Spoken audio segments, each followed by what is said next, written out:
Students, अस्सलाम वालेकुम। Second year biology के लेक्चर में आपको वेलकम करते हैं। डियर स्टूडेंट्स, आप जानते हैं कि हम लोग सेकेंड ईयर बायोलॉजी की बुक का चैप्टर नंबर 19 स्टडी कर रहे हैं, ग्रोथ एंड डेवलपमेंट का। इस चैप्टर में डियर स्टूडेंट्स लास्ट टॉपिक हमने स्टडी किया था डेवलपमेंट ऑफ चिक एम्ब्रियो, और उसका इंट्रोडक्टरी पार्ट हम कंप्लीट कर चुके हैं। आज हमने डेवलपमेंट की स्टेजेस को इन डिटेल स्टडी करना है। तो डेवलपमेंट की स्टेजेस में डियर स्टूडेंट्स जो पहली स्टेज है वो है क्लीवेज।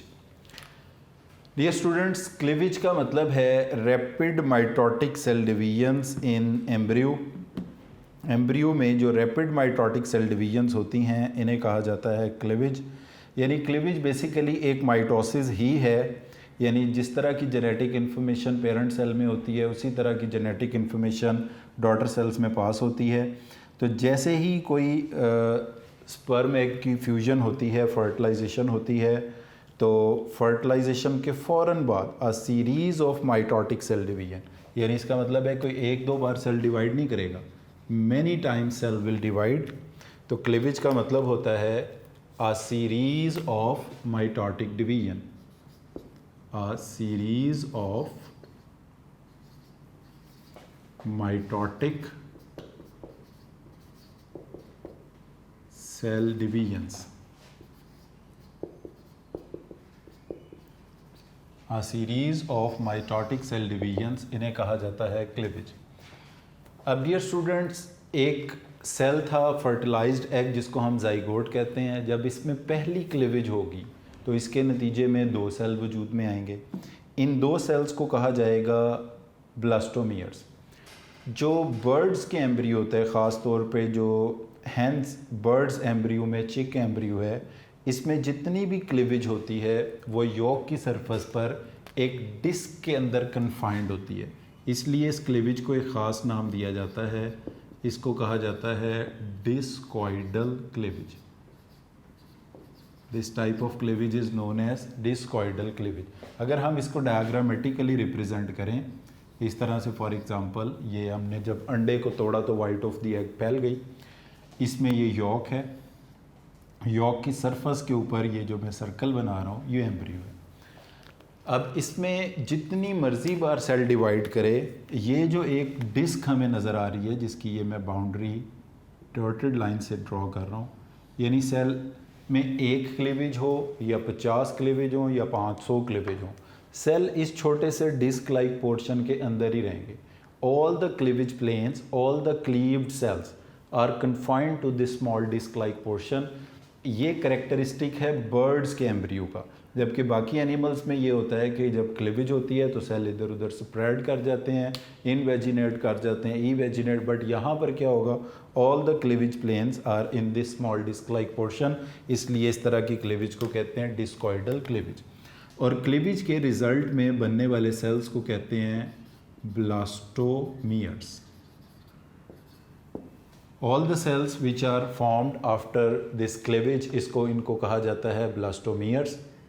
अब इसको समझने के लिए आप यूँ समझ लें कि जो पहली क्लीवेज है, इस तरह से अगर ये हमारे पास एक जाइगोट है, इसमें ये पहली क्लीवेज प्लेन है, उसके बाद इसी के ये जो पहली क्लीवेज प्लेन थी, फर्स्ट नंबर 1 लिख देते हैं, दूसरी इसके साथ राइट एंगल है, ये पहली थी, ये दूसरी हो गई। अब तीसरी क्लीवेज प्लेन जो होगी वो पहली और दूसरी का राइट एंगल होगी। अब वो यहाँ पे हम ड्रॉ नहीं कर पाएंगे, तीसरी मगर हम लिख देते हैं थर्ड। तो इसको आप यूँ समझ लें कि जैसे आपने एक एप्पल को ऐसे वर्टिकली कट किया, फिर अगेन आपने एप्पल को वर्टिकली कट किया। पहली बार जो आपकी क्लीवेज प्लेन थी वर्टिकल थी, 2 पीसेस बन गए, यानी 2 ब्लास्टोमियर्स बन गए। उसके बाद जब आपने पहली क्लीवेज प्लेन के वर्टिकली, यानी पहले आपने अगर इसको ऐसे कट किया है तो दूसरी बार आपने इसको ऐसे कट किया, तो इसके नतीजे में 4 ब्लास्टोमियर्स बन गए। फिर जो तीसरी क्लीवेज प्लेन होती है वो पहली और दूसरी के वर्टिकल होगी, यानी पहले आपने एप्पल को ऐसे कट किया, फिर ऐसे कट किया, फिर आपने एप्पल को ऐसे हॉरिजॉन्टली कट किया, 4 पीस ऊपर हो गए, 4 पीस नीचे। इस तरह पहली क्लीवेज के नतीजे में 2 ब्लास्टोमियर बनते हैं, दूसरी के नतीजे में 4 हो जाते हैं, फिर 8 हो जाते हैं, फिर 16 हो जाते हैं, फिर 32 हो जाते हैं। और जितने ब्लास्टोमियर्स बनते हैं सारे अनईक्वल साइज़ के होते हैं, यानी तमाम ब्लास्टोमियर में एक जिस तरह का साइज़ नहीं होता, छोटे बड़े साइज़ में होते हैं। First two cleavage planes vertical हैं, वाइल जो थर्ड वन है वो हॉरिजॉन्टल यानी पैरेलल टू द सरफेस है, और इसके नतीजे में यॉक से वो सेपरेट कर देते हैं। सक्सेसिव क्लीवेजेस के नतीजे में नंबर ऑफ ब्लास्टोमियर्स यानी नंबर ऑफ सेल्स इंक्रीज होते जाएंगे होते जाएंगे होते जाएंगे, और एक बॉल ऑफ द सेल्स वजूद में आ जाएगा।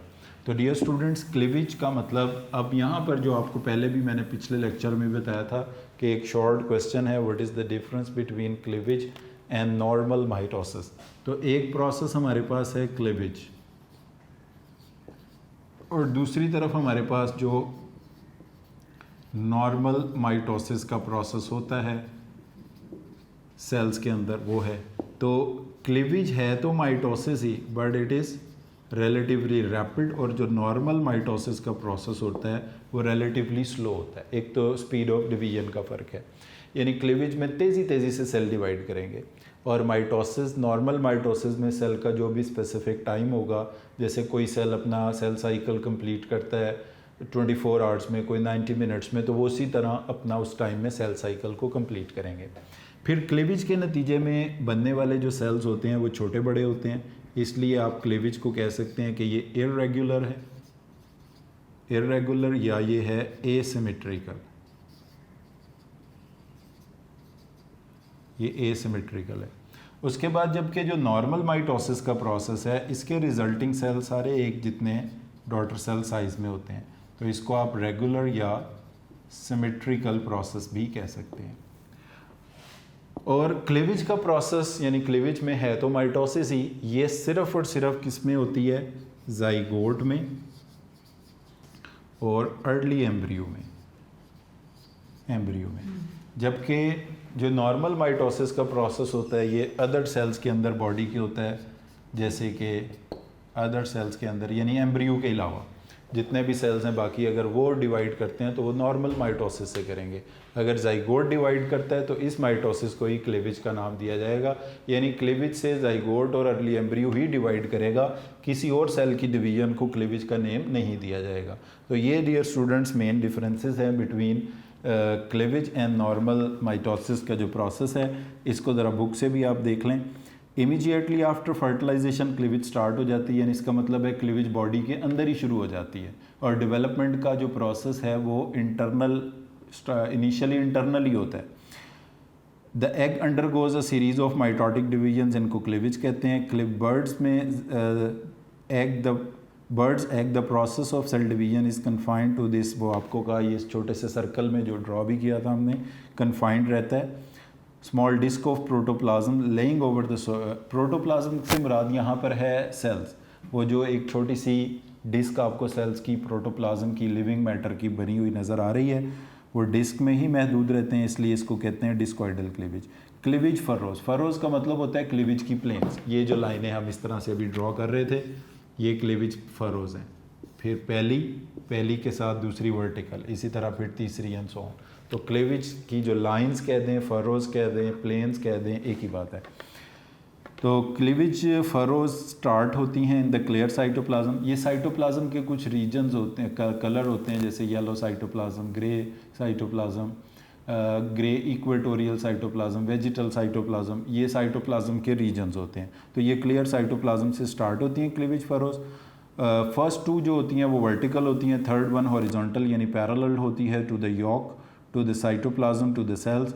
और सक्सेसिव क्लीवेजेस के नतीजे में irregular successive number of blastomeres वजूद में आते हैं। तो यहाँ पर ये प्रोसेस क्लीवेज का कंप्लीट हो जाता है। उसके बाद डियर स्टूडेंट्स, क्लीवेज से जो नेक्स्ट स्टेज आती है उसको हम कहते हैं मोरूला। मोरूला शॉर्ट लिव्ड होता है। क्लीवेज के नतीजे में जो बहुत सारे ब्लास्टोमियर्स बनते हैं, जिसमें कुछ ब्लास्टोमियर छोटे साइज़ के होते हैं, कुछ ब्लास्टोमियर बड़े साइज़ के होते हैं, इसको हम कहते हैं, मोरूला को हम कहते हैं अ पैक्ड और सॉलिड, अ पैक्ड और solid ball of blastomeres. Is known as morula. यानी पैक्ड बॉल का मतलब ये होता है कि ये अंदर बाहर से सेल से भरा हुआ है। ये मतलब जिस तरह एक हमारे पास टेनिस बॉल होता है, वो अंदर से खाली होता है, ऐसा नहीं। जिस तरह हमारे पास एक क्रिकेट का बॉल है, हॉकी का बॉल है, जो अंदर से भी भरा हुआ होता है, सॉलिड होता है, पैक्ड होता है। यानी इस तरह से अगर हमारे पास ये एक डिस्क लाइक पार्ट है, इसके अंदर बाहर सारी जगहों पर क्या मौजूद हैं? सेल्स मौजूद हैं, ब्लास्टोमियर्स मौजूद हैं। तो this is a packed ball, this is a solid ball of blastomere which result after cleavage. जो क्लीवेज के नतीजे में बनता है, इसको हम कहते हैं मोरूला। तो डियर स्टूडेंट्स, ये जो मोरूला स्टेज जो है इज़ शॉर्ट लिव्ड, ये शॉर्ट लिव्ड होती है। क्लीवेज के बाद जो नेक्स्ट स्टेज आती है वो मोरूला, और मोरूला की जो स्टेज है वो शॉर्ट लिव्ड है। यानी बहुत से मुख्तसर से वक्त के लिए ये स्टेज जो है मोरूला की ऑब्ज़र्व की जाती है। अब बुक में भी अगर आप इसको देखें, cleavage result in formation of rounded closely packed कह दो, सॉलिड कह दो, mass of blastomere. This morula consist of disc shaped mass of cells. Usually इसके अंदर 2 और मोर लेयर्स होती हैं। जैसे ये सेल्स की लेयर है तो 1 लेयर, 2 लेयर, 3 लेयर, इस तरह ये सेल्स की लेयर है, और इसके दरमियान कोई गैप, कोई खाली जगह नहीं है। ये सॉलिड है, राउंडेड है, पैक्ड है। स्मॉलर सेल्स क्लोज, इसमें ये होगा क्लोज टू द, जैसे ये बुक में लिखा हुआ है, it consist of disc shape mass of cells 2 और मोर लेयर्स इन थिकनेस, जिनको ब्लास्टोडर्म हम कहते हैं ऑब्वियसली इन लेयर्स को। Lying close to the yolk, इसके नीचे जो योक मौजूद है ये बिल्कुल योक के साथ जुड़े हुए। अगर हम इसको दूसरी तरह से देखें, इस तरह से फॉर एग्जांपल ये योक है, तो योक की सरफेस के ऊपर एग्जैक्टली ये जुड़े हुए, एग्जैक्टली बिल्कुल इनके दरमियान, और यानी सब जर्मिनल स्पेस जो होती है, जिस स्पेस को अभी हम आगे चल के इसको डिफाइन भी करेंगे, space between the yolk and embryo is known as sub germinal space, वो कोई नहीं होगी इसमें। यानी एम्ब्रियो बिल्कुल योक के साथ जुड़ा होगा, और एम्ब्रियो की ये जो लेयर्स हैं इनको ब्लास्टोडर्म कहा जाएगा। In the centre of blastoderm the cells are smaller and completely defined. अब इस लेयर का नाम क्या है? ब्लास्टोडर्म। डिस्क लाइक है। इसके जो सेंटर में सेल्स होंगे, ये सेंटर है इसका जो सेंटर पार्ट है, इसमें सेल्स क्या होंगे? स्मॉल होंगे और डिफाइंड होंगे। The cells are smaller and defined. जबकि जो इसके पेरिफ्री में सेल्स होंगे, जो साइडों में इसके सेल्स होंगे, जो पेरिफेरल सेल्स होंगे, वो कंपैरेटिवली फ्लैटर होंगे और लार्जर होंगे। ये वाले सेल्स, ये जो पेरिफ्री में सेल्स हैं, ये फ्लैटर होंगे और रिलेटिवली लार्ज होंगे और पेरिफेरल होंगे। यानी ये जो आपको सेल्स की लेयर नज़र आएगी, इसका नाम है ब्लास्टोडर्म, और क्योंकि ये सॉलिड है, पैक्ड है, राउंडेड है, क्लोज्ड है, इसलिए इसका नाम होगा मोरूला। और इसके जो सेंटर का पार्ट है, ये वाला, ये छोटे छोटे डिफाइंड सेल्स पर मुश्तमिल है। ये वाला जो पार्ट इसका पेरिफेरल है, यानी ये पेरिफेरल पार्ट होगा और ये सेंट्रल पार्ट होगा। ये मैं आपको समझाने के लिए, सेंट्रल पार्ट और पेरिफेरल पार्ट। तो सेंट्रल पार्ट में कम्प्लीटली डिफाइंड स्मॉल साइज़ के सेल्स होंगे, और पेरिफेरल पार्ट के अंदर फ्लैटर और रिलेटिवली लार्ज सेल्स होंगे। अब इसके बाद क्या होगा? मोरूला स्टेज शॉर्ट लिव्ड होती है, इमीडिएटली ये चेंज हो जाएगी ब्लास्टूला के अंदर, और इस प्रोसेस को हम नाम देते हैं ब्लास्टूला। बनने के प्रोसेस को कहते हैं ब्लास्टुलेशन। एम्ब्रियो को इस स्टेज पर हम कहते हैं ब्लास्टूला। एम्ब्रियो को ब्लास्टूला कहेंगे, प्रोसेस को ब्लास्टुलेशन कहेंगे, और इसका मतलब ये होता है अ हॉलो खोखला ball of blastomeres. A hollow ball of blastomere, एक खोखला बॉल जो है ना, वो ब्लास्टोमियर्स का बनेगा। यानी कि ये वाली जो शेप है, ये इस तरह से चेंज हो जाएगी। ये यॉक, और यॉक के ऊपर ये जो सेल्स की लेयर है, इसके अंदर एक कैविटी इस्टेब्लिश हो जाएगी। ऑल्दो कि ये कैविटी बहुत छोटी होगी, कि एक कैविटी इस्टेब्लिश हो जाएगी। हॉलो होने का मतलब जैसे टेनिस बॉल अंदर से खोखला है। इस कैविटी को सेगमेंटेशन सेगमेंटेशन कहेंगे इसको, या इसको हम कहेंगे कैविटी, और इस कैविटी का नाम होगा ब्लास्टोसील।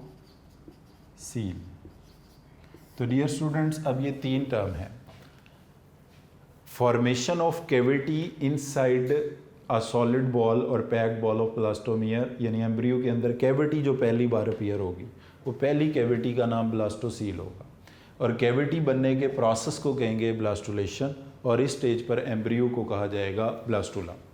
अब जब ये ब्लास्टुला बन जाएगा तो यहाँ पर जो पेरीफ्री में सेल्स होंगे they remain attach to the yolk, इनको नाम दिया जाएगा जोन ऑफ जंक्शन का। ये जोन ऑफ जंक्शन उसी जगह पर डेवलप होगा जहाँ पर पेरिफेरल फ्लैटर लार्जर सेल थे, जो सेंट्रल सेल थे वो थोड़े से रेज्ड हो जाएंगे। तो इस तरह यानी जब इसमें कैविटी नहीं है तो ये मॉरूला है, जब इसमें कैविटी आ गई तो ये ब्लास्टुला है। अब बुक के मुताबिक भी आप इसको देख लें, मॉरूला स्टेज शॉर्ट लिव्ड होती है क्योंकि ये इमीडिएटली ब्लास्टुला में चेंज हो जाती है। डियर स्टूडेंट्स, ब्लास्टुलेशन के हवाले से तीन टर्म्स आपने याद रखनी है। मॉरूला बनने के बाद जो स्टेज आती है एम्ब्रियो की, एम्ब्रियो को कहा जाता है ब्लास्टुला, और डेफिनेशन इसकी ये बनेगी a hollow ball of blastomere is known as blastula. इसमें जो कैविटी बनती है, कैविटी इनसाइड द एम्ब्रियो, इसको सेगमेंटेशन कैविटी या इसको नाम देते हैं ब्लास्टोसील का। और इस प्रोसेस को, जिसमें ब्लास्टुला बनता है, जिसमें ब्लास्टोसील बनती है, the process of formation of cavity inside the embryo that is blastocoel is known as blastulation and the embryo is referred as blastula. Embryo का नाम ब्लास्टुला है, प्रोसेस का नाम ब्लास्टुलेशन है, और कैविटी का नाम ब्लास्टोसील है। और ये जो सेल्स की लेयर होगी अबव दिस कैविटी, इसको कहा जाएगा ब्लास्टोडर्म। और इसमें हमने ये देखा कि जो सेंटर के सेल्स हैं वो तो रेज्ड हो जाएंगे, कैविटी बन जाएगी, जो पेरीफ्री में सेल्स अटैच रह जाएंगे योग के साथ, इनको कहा जाएगा जोन ऑफ जंक्शन का। अब इस चीज़ को ज़रा बुक से भी देख लें, मॉरूला शॉर्ट लिव्ड है और चेंज होता है ब्लास्टुला में, characterise by the presence of segmentation. वही सेगमेंटेशन, कैविटी, ब्लास्टोसील एक ही बात होती है। जो डिस्कॉइडल कैप यानी जो सेल्स की लेयर होगी अबव द ब्लास्टोसील, इसको कहा जाएगा ब्लास्टोडर्म, और ये जोन ऑफ जंक्शन की डेफिनेशन है, the marginal area of the blastoderm in which the cells remain undetached. Undetached का मतलब ही ये है कि अनसेपरेटेड, जुड़े रहते हैं, ये वाला एरिया जहाँ पे सेल्स योग के साथ जुड़े रहते हैं, इनको कहा जाता है योग एंड क्लोजली एडहिरेंट, एडहिरेंट भी कहते हैं चिपके हुए को, is called zone of junction, इसको नाम दिया जाएगा जोन ऑफ जंक्शन का। इसके बाद डियर स्टूडेंट ये लिखा हुआ है आगे कि gastrulation characterise by the movement and rearrangement of cells. ये हम प्रीवियस लेक्चर में भी पढ़ चुके हैं कि गैस्ट्रुलेशन नेक्स्ट स्टेज है अब हमारे पास। गैस्ट्रुलेशन का मतलब होता है फॉर्मेशन ऑफ एम्ब्रियोनिक लेयर्स, यानी एम्ब्रियोनिक लेयर्स कह दें, जर्म लेयर्स कह दें, एक ही बात है। और ये तीन होती हैं, ट्रिप्लोब्लास्टिक इस वजह से इन एनिमल्स को कहते हैं अब, जिनमें ये तीन होती हैं। चिक एम्ब्रियो में भी ये तीन होती हैं। और अब हमने यही देखना है कि गैस्ट्रुलेशन का प्रोसेस कैसे होता है। तो क्लेविज, क्लेविज के बाद मॉरूला, मॉरूला के बाद ब्लास्टुला, और अब है गैस्ट्रुलेशन। गैस्ट्रुलेशन का मतलब क्या होगा, डिफाइन इसको कैसे करेंगे। गैस्ट्रुलेशन का मतलब है formation of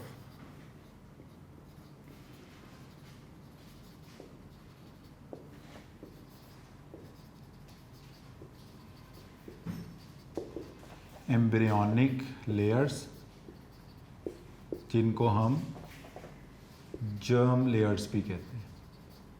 formation of embryonic layers और जर्म लेयर्स। अब क्योंकि चिक एम्ब्रियो में वो तीन लेयर्स होती हैं, इसलिए चिक एम्ब्रियो को हम कहते हैं ट्रिप्लोप्लास्टिक। अब वो तीन लेयर्स कौन सी होंगी, उसमें एक्टोडर्म होगी, उसमें मीजोडर्म होगी, और इसमें तीसरी लेयर होगी एंडोडर्म। मगर ये अब हमने यही पढ़ना है इस टॉपिक में कि एक्टोडर्म कैसे बनेगी, मीजोडर्म कैसे बनेगी, एंडोडर्म कैसे बनेगी। डियर स्टूडेंट्स, अभी हम पढ़कर आए हैं कि ये 2 सेल्स की लेयर होती है जिसको कहा जाता है ब्लास्टोडर्म। 2 हम कलर चेंज कर लेते हैं ताकि आपको समझने में आसानी हो। ब्लास्टोसील के अबव ये जो 2 सेल्स की लेयर है इसको कहा जाता है ब्लास्टोडर्म। तो डियर स्टूडेंट, बाकी ये योक वगैरह है वो मैं नहीं बना रहा, सिर्फ 2 लेयर्स बना रहा हूँ। ये दोनों लेयर सेपरेट हो जाती हैं, दोनों सेल्स की लेयर यानी ब्लास्टोडर्म जो है वो स्प्लिट हो जाती है। स्प्लिट का मतलब होता है किसी चीज़ का 2 हिस्सों में तकसीम हो जाना। तो ब्लास्टोडर्म अगर इस तरह 2 लेयर्स थी तो 2 लेयर सेपरेट हो जाएंगी। अब इसमें एक लेयर होगी अबव, एक लेयर होगी बिलो। जो अबव लेयर होगी इसको कहा जाएगा एपीब्लास्ट, एपीब्लास्ट। और जो लोअर लेयर होगी इसको कहा जाएगा हाइपोब्लास्ट।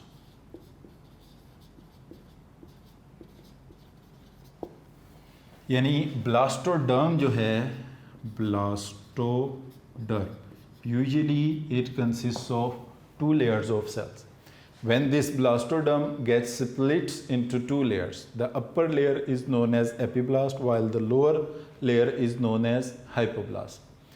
अब ये जो हाइपोब्लास्ट है इट इज़ प्रिजम्पटिव। प्रिजम्पटिव का मतलब ये है कि in future this hypoblast will develop into endoderm, this hypoblast will develop into endoderm. इस हाइपोब्लास्ट से एंडोडर्म बनेगी।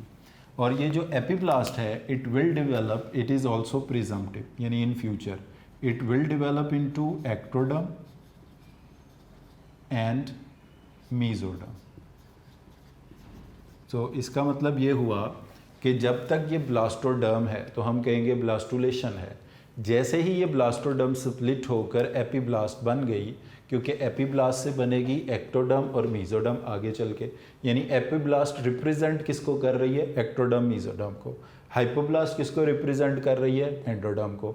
इसका मतलब ये हुआ कि एपीब्लास्ट हाइपोब्लास्ट बनते ही गैस्ट्रुलेशन का प्रोसेस शुरू हो गया, एम्ब्रियोनिक लेयर बनने का प्रोसेस शुरू हो गया, जो कि आगे चलकर 3 लेयर्स की फॉर्म में इस्टेब्लिश होगा, एक्टोडर्म, मीजोडर्म एंड एंडोडर्म। इसलिए ये ट्रिप्लोब्लास्टिक एनिमल्स हैं। तो यहाँ पर ये शॉर्ट क्वेश्चन पूछा जाता है, what is the difference between epiblast and hypoblast. तो आप अपनी बुक से भी इसमें देख लें कि गैस्ट्रुलेशन के दौरान blastoderm splits into 2 layer, the upper layer is epiblast and the lower layer is hypoblast. The epiblast is mainly presumptive, ectoderm and mesoderm. यानी आगे चलकर एपीब्लास्ट किस में चेंज होगी, एक्टोडर्म और मीजोडर्म में, जबकि हाइपोब्लास्ट किस में चेंज होगी, एंडोडर्म में। तो इसका मतलब है एपीब्लास्ट के बनते ही गैस्ट्रुलेशन का प्रोसेस शुरू हो गया। अच्छा, इसके साथ ही देखें, the hypoblast is mainly presumptive endoderm because hypoblast cells grow outward over the surface of the yolk and then downward it to form the endodermal lining of the yolk sac। वो ये मैं आपको बता देता हूँ, ये यहाँ पर मौजूद है, इसके नीचे yolk, ये नीचे yolk मौजूद है और ये ऊपर हाइपोब्लास्ट। तो अब ये जो हाइपोब्लास्ट के सेल्स हैं दे विल ग्रो इन सच अ वे, ये इस तरह से ग्रो करेंगे कि ये पूरी की पूरी जो योक है, ये योक है, ये इस पूरी की पूरी योक को सराउंड कर लेंगे ऑल द वे, ये योक को सराउंड कर लेंगे। और इसके अंदर ये जो योक है it will get appearance of a yolk sac. तो और बाद में ये अपनी शेप भी चेंज करेंगे, इस तरह से ये राउंडेड शेप के होके एंडोडर्म को बना देंगे। अब यहाँ पर हमारे पास 2 एरियाज़ डेवलप होंगे, यानी अब अगर हम इस तस्वीर को प्रॉपरली बनाएं तो हम इसमें कहेंगे ऊपर वाली लेयर एपीब्लास्ट है, नीचे वाली लेयर हाइपोब्लास्ट है जो थोड़ी सी इस तरह से पियर शेप्ड हो गई है, और ये हाइपोब्लास्ट ग्रो कर गई है ऑल अराउंड दी योक। तो यहाँ पर हमारे पास 2 एरियाज़ इस्टेब्लिश्ड होंगे, एक वो एरिया होंगे जो कि होंगे अबव द योक, इसको कहा जाता है सब जर्मिनल स्पेस। ये है सब germinal space, the space between the endoderm, ये एंडोडर्म है। अभी आप इसको एंडोडर्म भी लिख सकते हैं या आप इसको हाइपोब्लास्ट भी लिख सकते हैं। हाइपोब्लास्ट और योक के दरमियान जो स्पेस डेवलप हो रही है इस स्पेस को कहा जाता है सब जर्मिनल स्पेस। अच्छा, मगर ये जो एंडोडर्म के अंदर स्पेस है इसको कहा जाएगा आर कैंटीरोन। अब ये फ़र्क आपने याद रखना है। आर कैंटीरोन वो स्पेस है जो गैस्ट्रोसील, खुराक की नाली के अंदर जो कैविटी है उसमें चेंज होगी, मगर जो एंडोडर्म की और यॉक के दरमियान स्पेस है, ये वाली जो स्पेस है जिसको ये मैं डॉटेड लाइन से रिप्रेजेंट कर रहा हूँ, this whole space is called sub germinal space. अब यहाँ पर दो एरियाज डिफाइंड होंगे, एरिया ओपेका, एरिया पेल्यूसिडा। तो एट दिस स्टेज आप देख सकते हैं the central cells of the blastoderm separated from the yolk, और जहाँ से ये यॉक से सेपरेट हुए हैं ये सब जर्मिनल स्पेस है। Under the central cells a pool of fluid develop, यहाँ पर एक पूल ऑफ फ्लूइड डेवलप होगा, raising them off the yolk. जो ये फ्लूइड लाइक मटेरियल है जिसने यॉक से इनको ऊपर हटा दिया, ये जो फ्लूइड लाइक मटेरियल होगा इसको नाम दिया जाएगा दिस ट्रांसल्यूसेंट एरिया, इसको नाम दिया जाएगा एरिया पेल्यूसिडा। ये सब जर्मिनल स्पेस में जो फ्लूइड मौजूद है इसका नाम है एरिया पेल्यूसिडा, इसको कहा जाएगा एरिया पेल्यूसिडा। और इसका जो मार्जिनल एरिया है, अगले पेज पर ये बताया हुआ है कि अनसेपरेटेड फ्रॉम द यॉक जो एरिया होगा उसको नाम दिया जाएगा ट्रांसमिट लाइट वाइट लाइट, इसको नाम दिया जाएगा एरिया ओपेका का।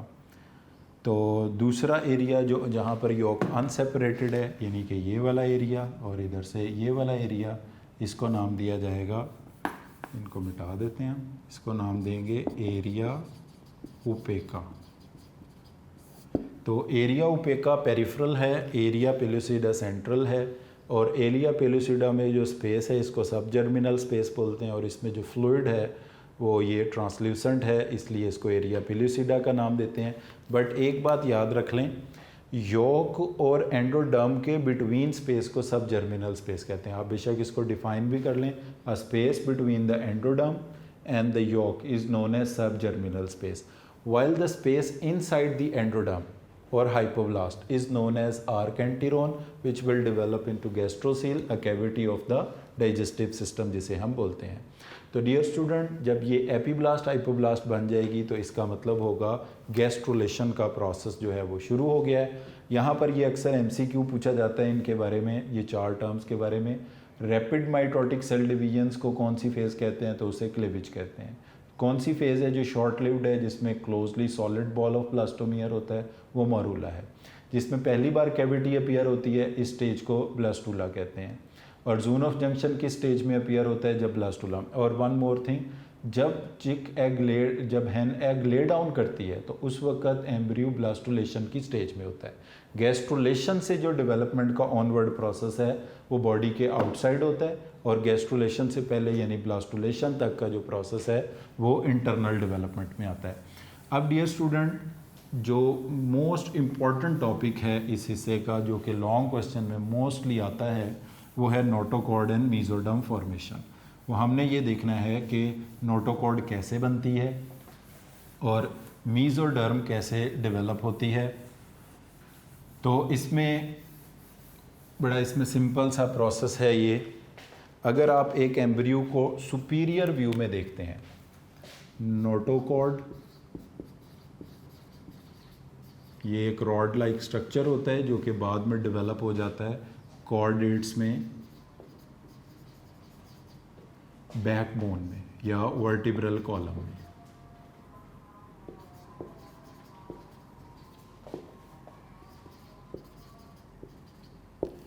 अच्छा, उसके बाद दूसरी इनकी लेयर है एक्टोडर्म हो जाएगी एक, और एक एंडोडर्म, वो है मेसोडर्म। तो इस टॉपिक में हम ये पढ़ने जा रहे हैं कि नोटोकॉर्ड कैसे बनेगी और मेसोडर्म कैसे बनेगी।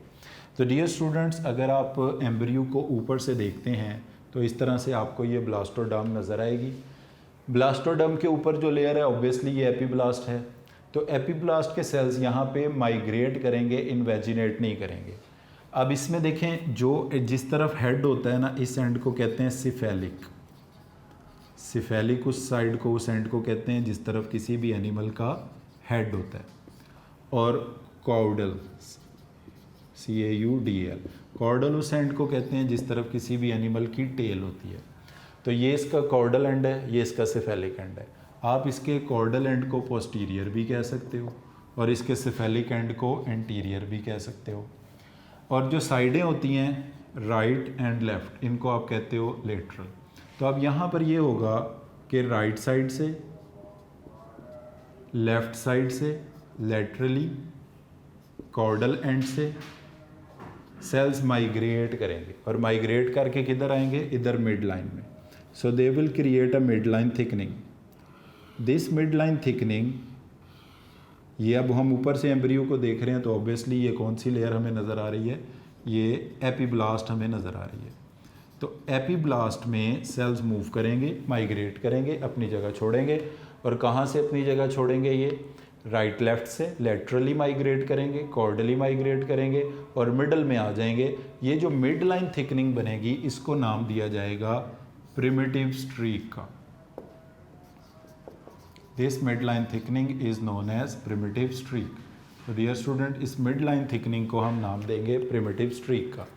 अब इससे आगे चल के इसी प्रिमिटिव स्ट्रीक के अंदर ये अंदर को धंसना शुरू हो जाएगी, इसके अंदर एक गड़ा बन जाएगा और इस प्रिमिटिव स्ट्रीक में हम कहेंगे कि इस तरह से ये एक ग्रूव बन गई है, एक गड़ा बन गया है और इसके एंटीरियर एंड पर ये एक थिकनेस डेवलप हो जाएगी।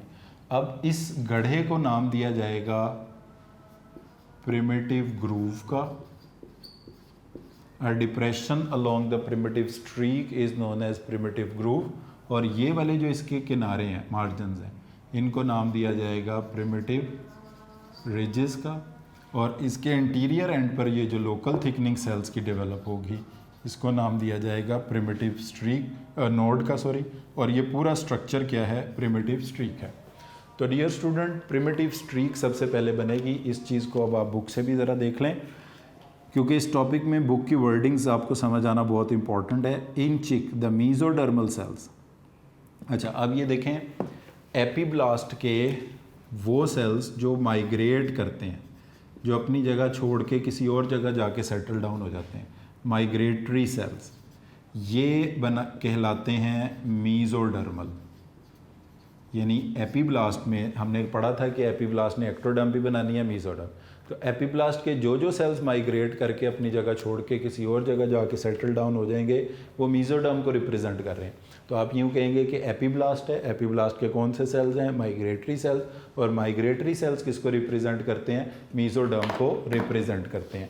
तो एपीब्लास्ट के माइग्रेटरी सेल्स की हम बात करें, यानी कि mesodermal sales do not invaginate, अंदर धंसते नहीं हैं, मुड़ते नहीं हैं एज इन एम्फीबियन, जैसे कि एम्फीबियन में होता है, बट माइग्रेट मीडियली।